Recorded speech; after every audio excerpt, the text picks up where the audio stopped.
क्यारियों में उन्होंने क्या क्या नहीं लगा रखा था, आगे मैं बताऊँगा आपको। हाँ हाँ, मतलब इतने लोगों का आना जाना था। इतना लोगों का आना था, और आज की जितनी तेज बारिश आएगी उतनी तेज आवाज़ में कब में गीत गाने हैं राजभर। ओहो। वाले मकान का एक कोना था जिसमें पोस्टर्स लगे रहते थे, बैठना नीचे ही होता, अच्छा, लेकिन वो बनाया गया था। नमस्कार, मैं प्रेम पंचोली। आज की किस्सा गोई के हमारे मेहमान हैं डॉक्टर अतुल शर्मा। लड़के लेंगे, भिड़ के लेंगे, छिन के लेंगे। उत्तराखंड राज्य की धरोहर है, और यानी कि आपने अपने घर का नाम भी धरोहर रखा हुआ है। उनसे एक ऐसी किस्सा गोई से अब बात करना चाहेंगे कि हालांकि वो इतिहास बन चुका है, पर आज भी वो प्रेरक है। धन्यवाद आपका, आपने हमें उस जीवन में ले गए आप जहाँ से हम उगे हैं। मैं कौन, मतलब ये बहुत किस्सा कोई है, ये की सुनानी पड़ेगी। हाँ, तो उसमें से हम वहीं से हम आए हैं। पर मेरे तो जो दिलचस्पी है ना डॉक्टर साहब, वो जो जाफरी वाला मकान है ना, उस पे ज्यादा है मेरी दिलचस्पी। वही बात कर याद है? वही बात कर रहा हूँ। हाँ ठीक है। क्योंकि उस जाफरी वाले मकान में ही मेरा जन्म हुआ। ओह अच्छा।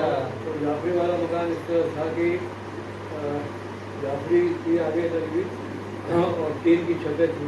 अच्छा। टीन की छत भी ऐसी चीज़ है, टोपी ऐसी होती है। हाँ। और आगे जो लॉन कह लो उसे, आंगन जैसा था, उसमें बजरी थी। अच्छा, यहीं देहरादून में? सुभाष है। और चारों तरफ उसके क्यारियाँ थी जो हमारे पिताजी ने तैयार की, जिसके संस्कार हमारे रंजना जीवन का आए हैं। और क्यारियों में उन्होंने क्या क्या नहीं लगा रखा था, आगे मैं बताऊँगा आपको। अच्छा। और वो ऐसी जगह थी, जब आए थे तो ऊबड़ खाबड़ जगह थी, और उन्होंने उसको इस तरह से बनाया कि घनश्याम सैलानी जी, जिनको मैं बहुत आदर सम्मान करता हूँ, उन्होंने इसे साहित्य तीर्थ का नाम दिया।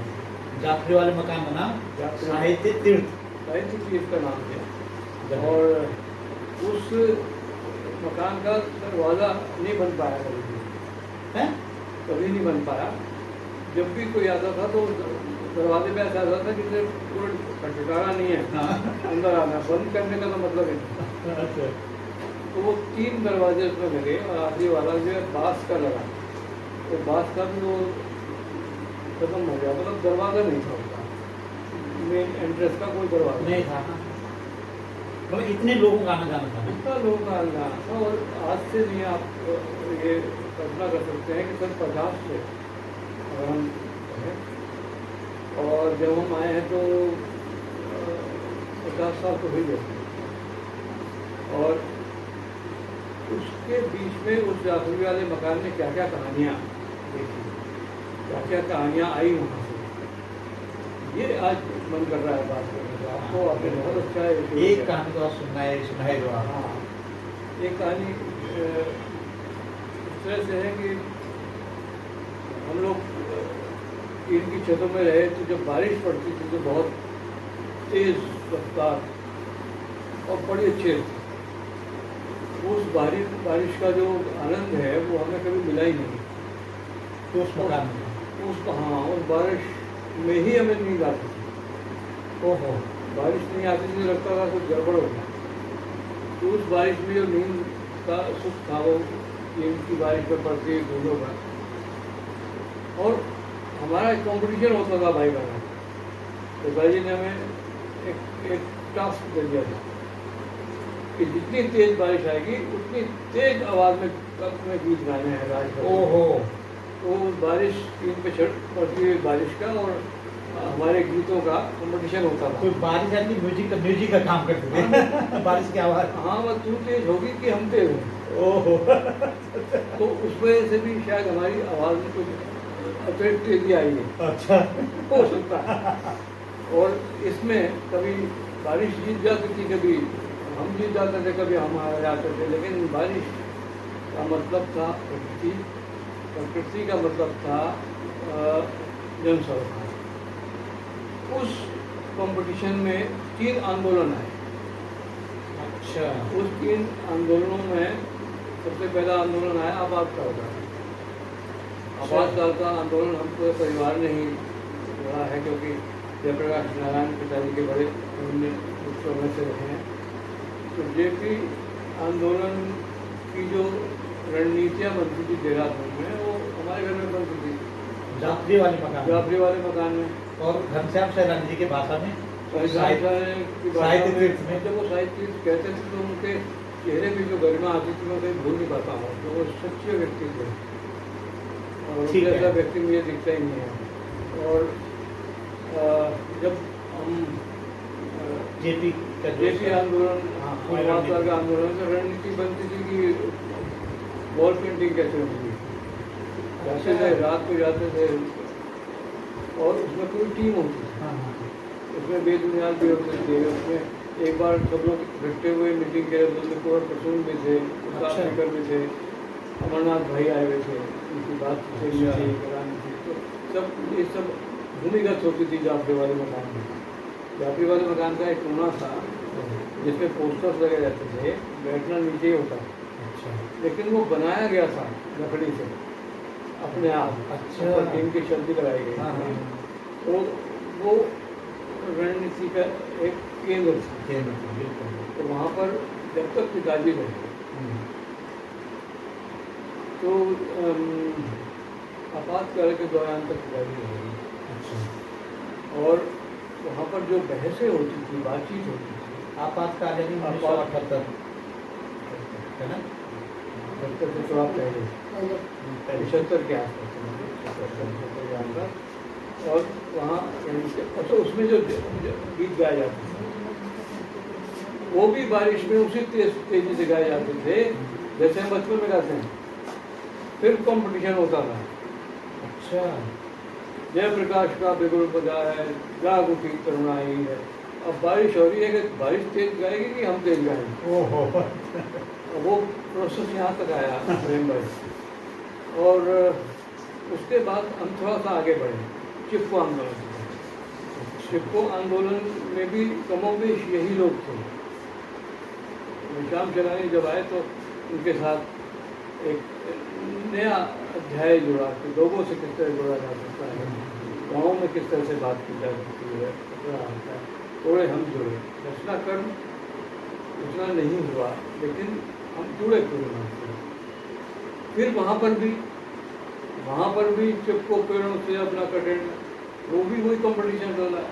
तेज बारिश आई तो उसी तेजी से गा रहे। वाह, अब जो उसी तेजी से गाना हुआ तो जब गांव में गए तो वो आवाज़ होनी थी। हाँ, तो आवाज़ वही थी बारिश का और जाफरी वाले मकान का और टीम की छत का। तो आभार है। तो उसने मोबिलाइज करने की कोशिश करी। और फिर उसके बाद उत्तराखंड आंदोलन जो आया तो वहीं से ही प्रभात फेरियाँ निकलती थी, यानी कि 1994 में 1994 जी। वहाँ पर लोग रहते थे, कई बार तो घर से ही बात करी निकलती थी।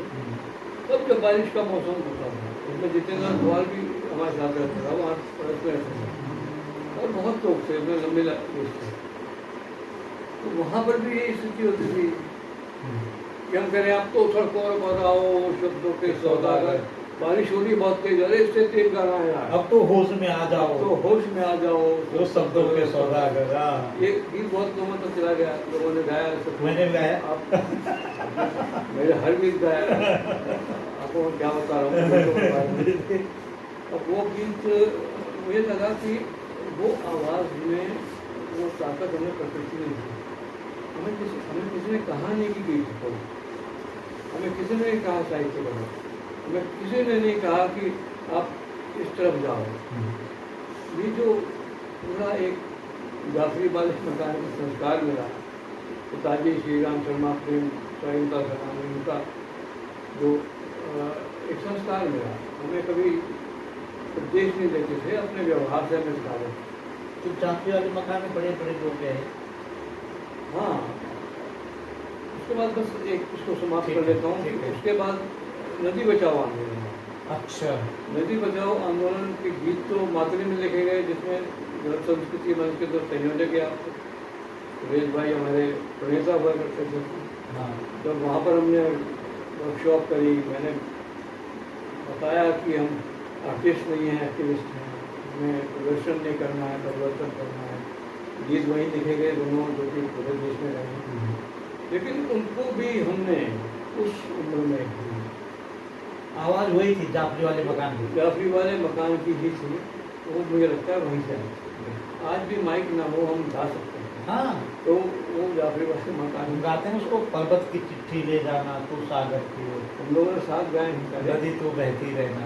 उस आवाज़ की जो पिच है मेरे ख्याल से वो प्रकृति ने दी, मुझे अच्छा लगता है। जय और जाफरी वाले मकान में जो लोग आए, जो आपने बहुत अच्छा सवाल किया, क्योंकि उसको कहते हुए तो हम भावुक हो जाते हैं जब हम सोचते हैं कि वो नहीं है यहाँ पर, तो हम भावुक हो जाते हैं। कुछ बड़े नाम आए क्योंकि वो बहुत बड़े नाम हैं। राहुल सांकृत्यायन एक बहुत बड़ा नाम, सोहनलाल द्विवेदी पारिवारिक दिनों की तरह आ रहे हैं, बच्चन जी, हरबंस राय बच्चन। बच्चन जी, हाँ, और किसको नाम रहा, नीरज हो, ये सब लोग पारिवारिक लोग रहे हैं हमारे, मतलब हमारे ये अतिथि नहीं थे, ये घर साहबा सोम ठाकुर हो, एक लंबी फहरिस्त। जवाहरलाल नेहरू, जवाहरलाल नेहरू की बात गोरखपुर में एक थी, और वो वहाँ नहीं कहते थे वहाँ नहीं पाए। उसमें, और वो जिस गाड़ी से निकलते थे वो खुली होती थी, और जहाँ पर बच्चे खड़े होते थे वहाँ रुक जाते थे, हमारे घर के सामने खुले। वाह, तब तो मिलते थे, हाथ पटके जाते थे और ये करते थे, और वहाँ खास। और सोहनलाल द्विवेदी जब आए हैं हमारे यहाँ, तो हमारी क्या होती थी, जब कोई आता था तो हम बहनों भाइयों की रंजना रेखा, ये साहित्यकार हैं, रीता जी, अम्मा जी हैं, साहब जी हैं, तो हमारी बहनों भाइयों की ये लड़ाई होती थी कि जब वो खाना खा लेंगे, खाना नीचे बैठ के होता था, खाना खा लेंगे तो हाथ कौन बुलाए, अच्छा जल में पानी से, हाँ और फिर पिताजी सुधा कराते थे, अच्छा तुम वो हाथ में जग रखना और तू तौले रखना, तौले, हाँ तो तौले से दे देना और पानी का हाथ से पूरा काम बांट देते थे। हाथ, और उसमें जो बातचीत होती थी उनसे, नमस्ता जो आशीर्वाद उनसे मिलता था, वो अविस्मरणीय था। और सोहनलाल द्विवेदी का जब पता चला तो बहुत लोग आ गए कि सोहनलाल द्विवेदी आए हुए हैं घर पे, और तो भीड़ हो गई वहाँ हमारे घर पर, और हमारे घर पे उतने चाय के बर्तन भी नहीं थे, हाँ जितने लोग आ गए। जितने लोग आ गए, ऐसे अक्सर होता था। तो पड़ोस से मांग लिए बिना पिताजी के बताया, पिताजी ने देखे बर्तन, तो उन्होंने कहा ये कपूर साहब के यहाँ से आए क्या बर्तन? अच्छा ये किसके यहाँ से आए हैं? सबने रोका, भाई नहीं जो जैसे हो वैसे ही रहो, क्या बात है, आए हैं तो क्या है, कोई बात थोड़ी। जब वो हम रहते थे, सोते थे रात को, तो मसहरी लगाते थे, अच्छा चारपाई होती थी, मसहरी होती थी, और आवाज़ आती थी लीची के पेड़ों में। लीची के पेड़ों में जो रखवाले होते थे वो रात भर कनस्तर बजाते थे, पंछियों को उड़ाने के लिए, खाना में। अच्छा तो अच्छा उस पास में एक, हमने कभी हमारे अब जब होश हमारा उससे पहले कभी भी हमने फल जो है खरीद के नहीं खाए, कंसेप्टिव नहीं समझ आता था, फल खरीद के खाए थे। हाँ लीची आम तो मतलब आसपास से आया थे, लीची आम तो देहरादून में होता है था, तो होते थे बाहर से लोगों के आया थे, तो हमें कभी खरीद के नहीं खाए हैं एक उम्र का, ऐसा था देहरादून में, इतना खूबसूरत देहरादून था। और जाफरी वाले मकान के आसपास एक था, और वहाँ पर एक आम का पेड़ था। अच्छा जब हम रात को सोते थे तो वो कई बार हमारी मसहरी पर टपकते थे। अच्छा नींद खुलती थी तो बड़े खुशी होता है कि यार आम आ गया, हाँ, सुबह आके देखते थे किसकी मसहरी में कितने आम आए, तो मतलब कि ताज़ा इस तरह की जो माहौल है, इस तरह की जो कहानियाँ हैं, इस तरह की जो किस्सा गोई है, आज का व्यक्ति जायज़ मेरा ख्याल से न कर सके जो हम लोगों ने जिया। नहीं, आज अगर मीटिंग होगी तो कोई बोलेंगे व्हाइट हाउस आ जाओ, हाँ, कोई अपने घर में नहीं बुलाता है। आज हमने देखा ना कि जितने भी एक्टिविस्ट हैं, जो नए नए भारत के नए एक्टिविस्ट हैं, हम बहुत मैं आपने- देहरादून में 2007 से रह रहा हूँ, तो आपके इस यादगार चीज़ें हैं जो आपने बहुत 50 साल पीछे ले गया हमसे, तो उससे ये लगता है कि आज हम क्या कर रहे हैं। हम मुझे भी कई लोग कहते हैं प्रेम भाई व्हाइट हाउस आ जाओ, वहाँ बैठे, लेकिन जो बुलाने वाला है उसके घर में है व्यवस्था बैठने की, लेकिन नहीं बुलाते। तो जो क्रिएटिव सेंटर, जो जाति वाला मकान का जो क्रिएटिव सेंटर है, क्रिएटिव सेंटर था वो पूरा एक क्रिएटिव सेंटर जब था वो। 3 मूवमेंट वहाँ से हुए, सांस्कृतिक केंद्र। तीनों मूवमेंट सफल हुए ना, जी, हाँ बिल्कुल। उसके आजू बाजू आपने और सारी चीज़ें बताई कि जो यादगार थी उसको आप कैसे भूल सकते हैं। भाई बहनों का जो कंपटीशन था या और सारी चीज़ें जो जुड़ी हुई थी, लेकिन 3 मूवमेंट वहाँ से शुरू हुए और सफल हुए। हाँ बिल्कुल सफल हुए हैं और उसमें हमारा योगदान है। और जैसे सोमलाल द्विवेदी जब बाहर आकाश में उसमें तारे दिखते थे, अभी दिखते बड़े चमचमाते तारे दिखते थे। अच्छा, आज के जगह देहरादून में आपको तारे बहुत मुश्किल है, मुश्किल दिखते बहुत हैं, मुश्किल है। है ना। तो यहाँ तारे दिखते थे, बिल्कुल दीपक की तरह से छाए रहते थे। तो उसमें हमें हम बच्चों को इकट्ठा करते हैं हम लोगों को। सोमलाल द्विवेदी ने बताया था कि ये सप्त ऋषि है, ऐसे करके ग्राफ होता है ऋषियों का, अच्छा, तारों का, हाँ, उनकी कहानी सुना। वो तो संस्कार वहाँ से आते हैं। वहाँ से आते हैं। उसके बाद बाबा नागार्जुन आए। अच्छा, बाबा नागार्जुन जो देखिए वहाँ से उनके भी समकालीन थे, निराला के और हाँ। राहुल शास्त्री के। और वो अतुल शर्मा के साथ भी बैठ कर वैसी फील कराते थे जैसे नहीं जो तुम काम कर रहे हो ठीक कर रहे हो, इसको थोड़ा सा ऐसे करना है, ऐसे करना, मतलब डायरेक्ट करते थे। अब वो व्यक्ति फकीर था। हाँ, वो तो इतना साधारण व्यक्ति अगर बाजार में चला जाए तो उसको पहचाने नहीं कौन है। अब जब वो आए तो ऊँचा सा पजामा और जहाँ ठहराया गया था होटल में, तो और कहा नहीं मैं अतुल के जाऊँगा, उसको बुलाओ। उसे बुलाया गया अतुल को, हाँ, और उसके हाथ पकड़ लिया उन्होंने, हाथ ठंडे हो गए बिल्कुल, काफ़ी एज हो गई थी। हाँ, घर चलूँगा, उनका यहाँ लोगों ने इंतजाम कर रखा है, अच्छा वहाँ पर सुविधा नहीं है, बोले नहीं है, उठ गए अपना बिस्तरा उठा, बिस्तरा के साथ दरी भी लपेट रखी थी रस्सी से, वो उठाने लगे तो लोगों ने उठा लिया उसको, ये सामान था उनका, एक झोला था बराबर, घर में उसी कमरे चारपाई, और यहाँ सांस आ रही है। क्या ये उनका जो कहना था ये हमारे लिए बहुत बहुत है। नहीं, वो एक माहौल ही ऐसा बनाया था ना, और उनका आशीर्वाद है। जो हमारे जो राष्ट्र कवि आपके पिताजी श्री राम शर्मा जी हुए, वो माहौल उन्होंने बनाया था वहाँ पे। जब आपको बारिश में भी कहते थे कि आप गाइए तेज, और जो भी क्रिएटिविटी हो रही है, जो भी रचनात्मक काम हो रहे हैं, वो उसी सेंटर पे हो रहे हैं। लेकिन पूरी कहानी को सुन करके ये समझ में बात आई कि जो सेंटर था, 3 मूवमेंट वहाँ से शुरू होते हैं, आपातकाल से लेकर के।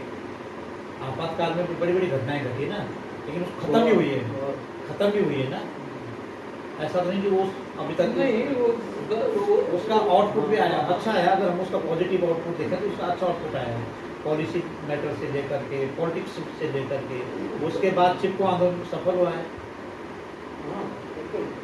मतलब आंदोलनकारियों की हर बात तो सफल नहीं हो सकती, नहीं किसी की भी नहीं। हम परीक्षा देने जाएंगे तो हर सवाल का जवाब सही नहीं बहुत दे सही, सकते। बहुत सही बात करते तो वो भी सफल हुआ है। लेकिन उसका कोई ना कोई लाभ तो होता ही नहीं। उत्तराखंड क्रांति दल ने भी जो बना बाद में, वो भी आप ही लोगों आजू बाजू बैठे रहे, सारे लोग वहीं आते थे। तो उत्तराखंड आंदोलन भी वहाँ से सफल हुआ, राज्य भी तो बना। हाँ बिल्कुल बना, बिल्कुल बना। और ये तो हमारे उत्तराखंड आंदोलन के इतिहास में है कि जिस व्यक्ति ने 100 दिन तक लगातार जनगीत गाए होंगे तो अतुल शर्मा जी। ये संस्कार वहीं के हैं, ये संस्कार जापरी वाले जाफरी वाले है। मकान के हैं। और मुझे एक बात याद आ गई है उनके, हमारे बाबा नागार्जुन की, कि हमने कहा उनसे कि क्या करना चाहिए बाबा, हाँ, तो बड़ा मजाकिया वक्त है। अच्छा, पहले तो फोटो खींचने वाली मशीन बनानी चाहिए, उन्होंने कहा फोटो खिंचाऊंगा सबको। अच्छा। एक बहन जीता है जो वहाँ से आएगी, वो आ जाए तब सबके साथ फोटो खिंचाएंगे। और उसका इंतजाम में क्या करना चाहिए? अच्छा, उस समय कैमरा तो नहीं कुछ होगा जिसको मशीन कहा करते थे। अब वो फोटोग्राफर को बुलाना पड़ता था। अच्छा, उनको बुलाया तो खैर उनकी मांग थी तो खैर फोटो हो गई इस बार में। हमने कहा क्या करना चाहिए? तो लेकिन आप लोग ठीक कर रहे हो फोटो, है ना? और ऐसा करना कि बूढ़ों से दोस्ती करें, अच्छा, क्योंकि वो लोग जो हैं वो अनुभवों की अलिखित किताब होते हैं। वाह, ये बहुत बड़ी बात है। अनुभवों की अलिखित किताब होती है। तो हमने उनसे बूढ़े लोगों से इंटरव्यूज किए, हमने बाहरी बचपन निकाला तो बड़ों लोगों से बचपन के संस्मरण लिए। वो एक पीछे यही कहानी रही। और जितनी भी किताबें आई हैं वो स्वदेश आई, उसके पीछे भी यही शायद कारण रहा होगा उसके पीछे। और उन्होंने एक बात मुझे और इसमें कहनी है कि जो हमें सौभाग्य मिला उस जाफरी वाले मकान से कि जो रचनाएं साहित्य की अमूल्य निधि हैं, जो कि पूरे देश में हिंदी भाषी क्षेत्रों में कोर्स में पढ़ाई जा रही हैं, वो हमने अपने घरों में उनसे कवियों से खुश सुनी। ये परिवार ये बहुत बड़ी मतलब कि हमारे लिए बहुत बड़ा ये हम क्या कहें, मैं समझ सकता हूँ कि जैसे कुंवर कुसुम है, उसमें जो लेख लिखे हैं मतलब कई हफ्ते हमारे यहाँ रहते थे। अच्छा, बहुत अच्छी लिखा है, कौन पर सुन लिया? बहुत अच्छी मैं जो नई पीढ़ी के बता रहा हूँ कि हाँ, हाँ। नई पीढ़ी में जाफरी वाले मकान का क्या हाँ हाँ, बिल्कुल। विषय है।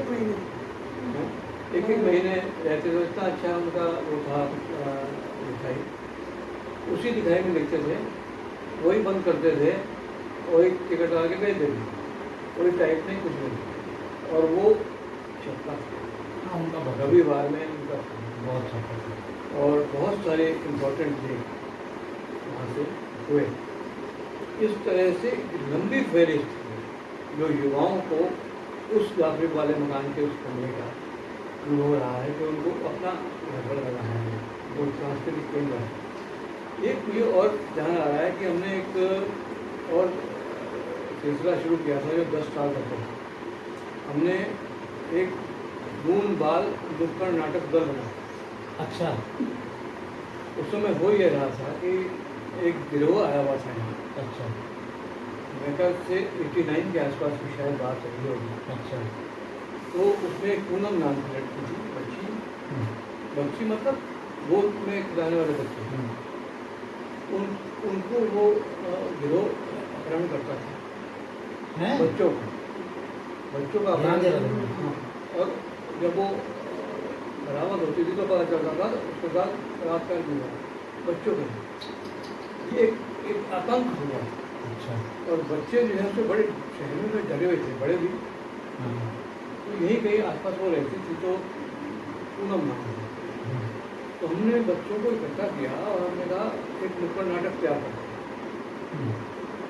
एक थी पूनम, अच्छा, तो वो हमने तैयार किया और नुक्कड़ नाटक उसके घर के सामने किया, उसके मोहल्ले में किया जो बच्चे कर रहे थे। हाँ, हमने कहा डरना नहीं है, अपने घर वालों को बताना है, जो बच्चों की और पुलिस भी उसमें आई और पुलिस के कुत्ते भी थे और लोग भी, मतलब उसको मनोरंजन भी बनाया, लेकिन बच्चों को बनाया, लड़ाई थी।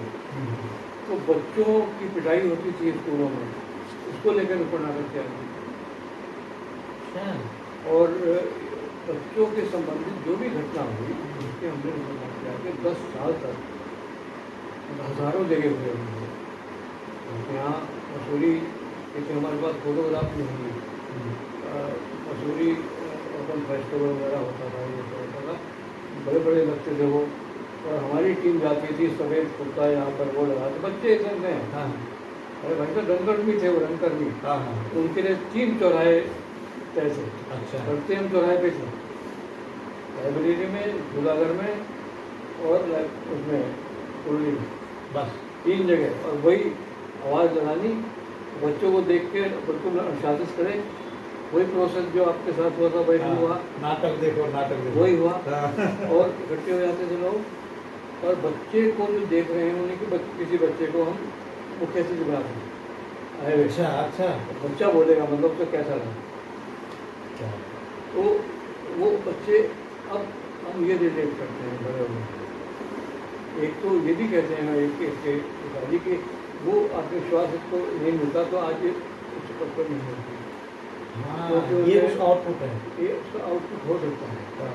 वो 10 साल तक हमने करीब उसके साथ है कि अनुसार में रिपोर्ट छपी, ट्रिब्यून में रिपोर्ट छपी उस समय। हाँ, मगर जो बच्चा तब 10 साल का होगा और 10 साल तक आपने ये काम किया तो बाद में 20 साल का हो गया। लेकिन आज के समय में सक्सेस स्टोरी है, स्टोरी है। और उसके कुछ फोटोग्राफ कुछ वो भी हैं हमारे पास, बचे रह गए क्योंकि बच्चे नहीं लिए कि भैया आपको तो ध्यान नहीं रहेगा या तो इतने बच्चे इस समय कहते थे कि मास्टर जो पीटते हैं वो गलत कैसे करते हैं, तो बच्चा ही कहना है स्कूल के सामने खड़े होते हैं। हाँ, तो कहीं ना कहीं तो हृदय परिवर्तन होता है। हुआ पूरी पॉलिसी लेवल पर परिवर्तन हुआ। हाँ, तो पॉलिसी है एजुकेशन की कि आप बच्चे को पीटेंगे नहीं, इंस्ट्रक्शन है ऊपर से बाकायदा। तो ये तभी आया है ना। इसकी जो वो होती थी प्रेम भाई रिहर्सल, वो घर में होती थी जाफरी वाले मकान में। क्या हुआ? 10 साल तक तो जाफरी वाले मकान में बच्चों के नाटकों की रिहर्सल हुई, और वो कमरा जो है वो बच्चों ने फिर सजाया है। जो पीढ़ी आई उसने उस कमरे में उस जाफरी वाले मकान में अपनी क्या सोची, आज मतलब उनका क्या हुआ ये संस्कार है। और घर उनका घर पहले तो चूल्हे होते थे। हाँ, अम्मा जी बहनें लगी हुई हैं, सब पहले खाना बनाना, जो आएगा मतलब उसको भूख भी लगेगी, ये संवेदना भी शुरू, तो वो सब होता था वैसे ही। लेकिन उससे बच्चा हमें ये था कि तो हमें बड़ा संतोष मिल रहा है कि हम इस जड़ता के समय में कहीं कुछ ना कुछ 1% तो कुछ हम लोग दे पा रहे हैं। हाँ, और जो वहाँ से चीज़ें निकल रही है या जो लोग आए हैं, आज भाई स्वयंता करा ही रहे तो बहुत सारी सरकार है।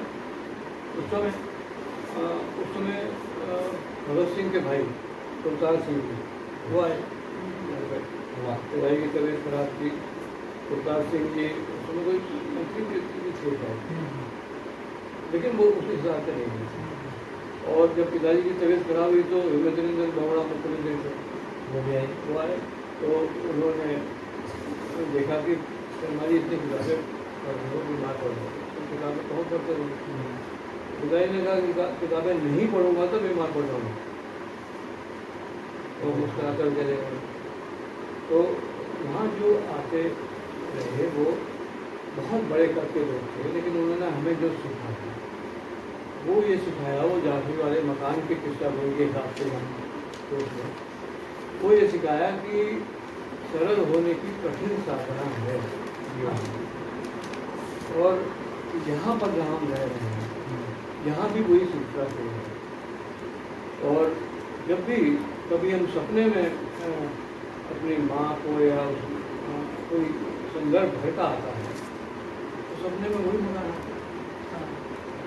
अपने किराए के मकानों में रहे, वो भी हमने घर ही माने आसपास कोई, लेकिन वो जो आता है वो तो आंखें भर जाती है। लगता है कि यार वो सपनों से क्यों नहीं जा रहा है, जो हमारे पे जुड़ गए। तो वही वाली धरोहर में भी हमने यहाँ शुरू किया है, तो आपने उम्मीद किया कि धरोहर है, यहाँ भी वही महीने में एक बार बैठक शुरू हुई। अच्छा, यहाँ की बात किसी एक को बुला लिया, उससे जैसे किसी को आपको बुला लिया तो उन लोगों से आपकी औपचारिक बातचीत हो गई। अच्छा, इस तरह का सिलसिला यहाँ भी शुरू किया। तो आया वो जाफरी वाले मकान, तो जाफरी वाले मकान की दृष्टि वहीं से मिली है, दृष्टि वहीं से मिली, संस्कार वहीं से मिले, जन प्रतिनिधिता वहीं से मिली, रचनात्मकता वहीं से मिली। तो आपने इतनी महत्वपूर्ण बात कही है कि आंदोलनों का भी केंद्र रहा है, ये आपने बहुत महत्वपूर्ण बात की। सफल हुए ना, मुझे लगा कि वो सफल हुए, और उसमें हमारा बहुत समुद्र में बूंद भर नहीं। हमारा भी एक रहा। और जितने लोग आए जाफरी वाले मकान में परिवार है। परिवार तो मुझे ऐसा लगता है कि हमने बहुत कमाया। नहीं, हमने हमारा आर्थिक रूप से तो नहीं कमा पाया, लोग बहुत कमाए। लोग बहुत कमाए, संतोष बहुत कमाया, संस्कार बहुत कमाया।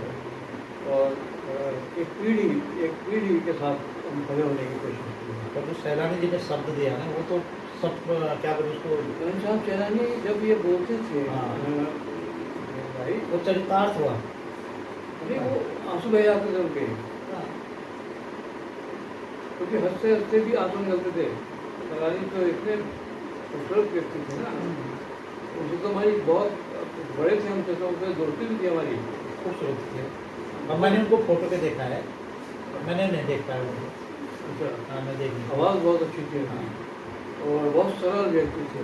हर चीज का गढ़वालू को कोदो और कडालू गोल गोल गप्पा गप्पा बने रगर छाए गढ़वाली बहुत है, कैसे बहुत है। गीत हैं। वो टिप्पो नाम ही टिप्पो नाम उनकी गीतों से। गीत से आया है। और जाग जाग जाग जवान वक्त से पहुँच गुजर का गीत है। हाँ, बिल्कुल। जिस तरह से वो गाते थे वो हमें अभी याद आता है, जैसे गाते थे हमने सुना है, घर में भी सुना है और जगह भी सुना है। तो सैलानी जी हुए, देवदास तो बहुत बाद में आए हमारे, कौन नहीं, मतलब एक लंबी लिस्ट बनी है। एक आपने जो एक हिस्सा हुई का विषय हमने जाफरी वाला मकान रखा। मुझे लगता है ये सब बातें मैंने और कभी कहीं नहीं कही।